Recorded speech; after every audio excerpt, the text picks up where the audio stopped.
Alabama going on the road to take on Texas A&M. This game is the CPS game for a 3:30 slot for Saturday. Bama is only going into this game as a 2-point favorite. My takeaway from thinking about this game all week is the lower the score in this game, the better the chance for Bama to win this game is. And because I don't think this Bama team is a team that can go toe-to-toe and try to score with people, which we saw against Texas. That game starts to get into the above 35 and the 40s. You getting in trouble because this offense just doesn't have that capability right now. But I think what we are starting to see from this Bama team is a very effective Jalen Milroe passing the ball. Last week, you took that and just tried to implement, hey, just take safe passes, take what they give you, and go from there. You go 10 for 12, which is great, 164 yards. But where you saw him really start to flourish last week was on the ground, taking off runs, seeing your avenue and go. Don't second guess yourself. If you see a lane, trust your legs and go and get it. And I think that's when he's at his best right now. I do believe Bama does need to start calling more design quarterback keepers for him and running the ball with him straight up. But to me, it's just I think they have the recipe to go get this game and starting to figure out this is the type of team we are. When you trust your team and you work it a certain type of way and run the ball like they did last week, you end up with the 40-point win like you had over Mississippi State. You end up getting the points you need when you don't try to be something that you're not. Now, on the A&M side, A&M wants to score as many points as they can. They have to. There's no ifs, ands, or buts about it. They have to get their offense humming every single week, or else they're going to be in trouble. And we saw that last week against Arkansas. And I'm starting to become a believer in Max Johnson. I think he's a very capable quarterback. He was the starter at LSU. A lot of people remember, before Jaden Daniels was there, and that's why he ended up leaving. And now he's a starter here at A&M. He was the A&M starter also before getting hurt last season and Connor Wegman taking over, and they wanted to give the reins over to him. But Max Johnson has also proven that he's a quarterback that will give you some. He'll take some risk and give you the ball a couple of times, and that I think this Alabama defense will capitalize on it. You got Le'Veon Moss, the running back for Texas A&M, who went over 100 yards last week, had a 30-yard rush. That was his longest run of the game, where he got a lot of those yards on. So their offense is humming, but A&M, they have to score. If they keep this game close, Bama will win this game in College Station. And then by all means, Jimbo Fisher is now on his way out. I think if this game goes south, that this season will end up getting ready to turn into a wash, even though it's your first conference loss.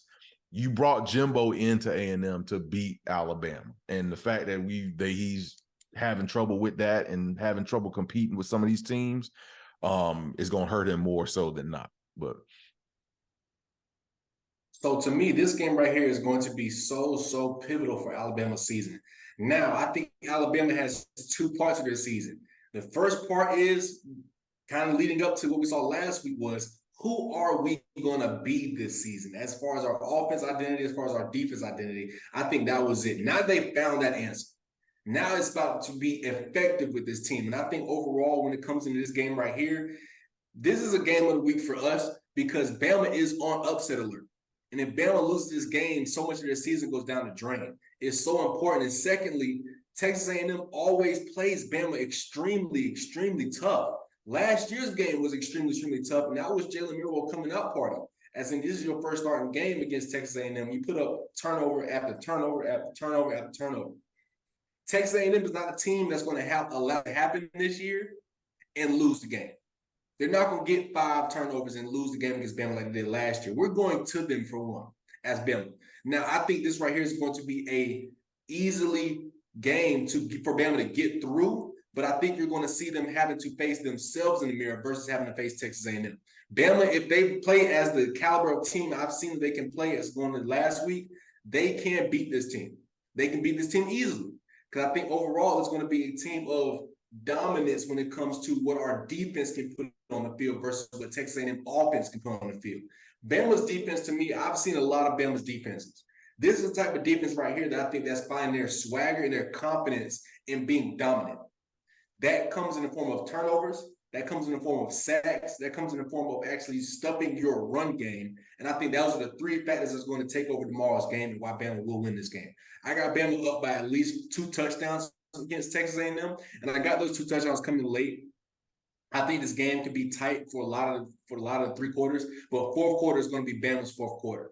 Why am I so confident in Bama? Because if we went to Mississippi State last week and laid an egg on the offensive side of the ball, I would have true worries about how our team travels.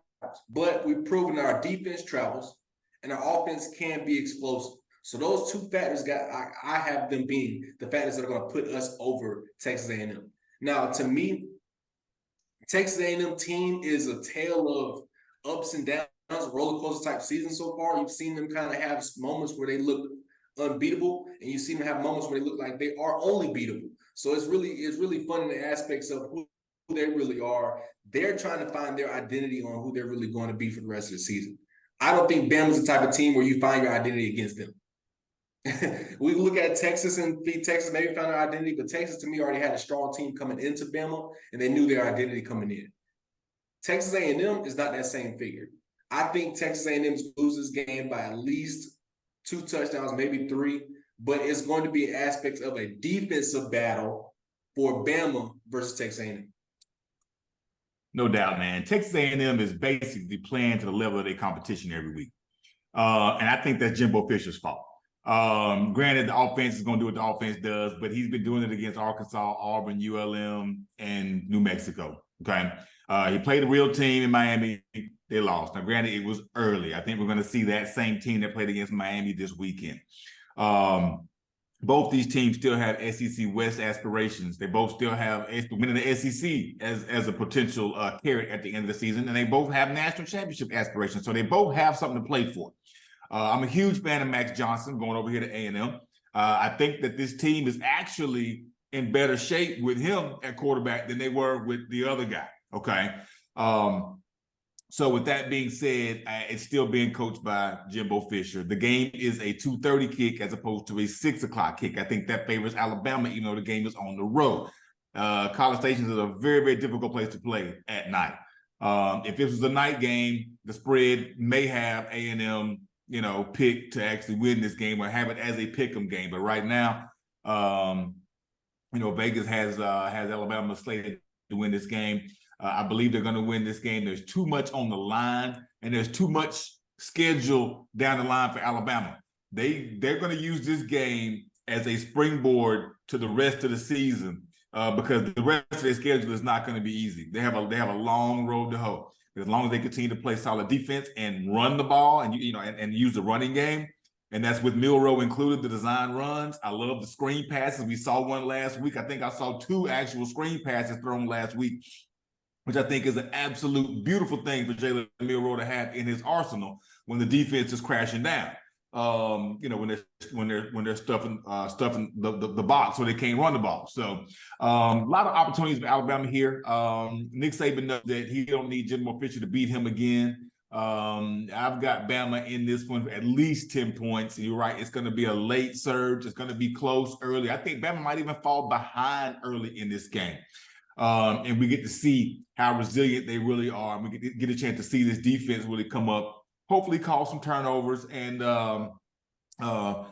score some points off those turnovers also. So I got Bama by 10 coming late.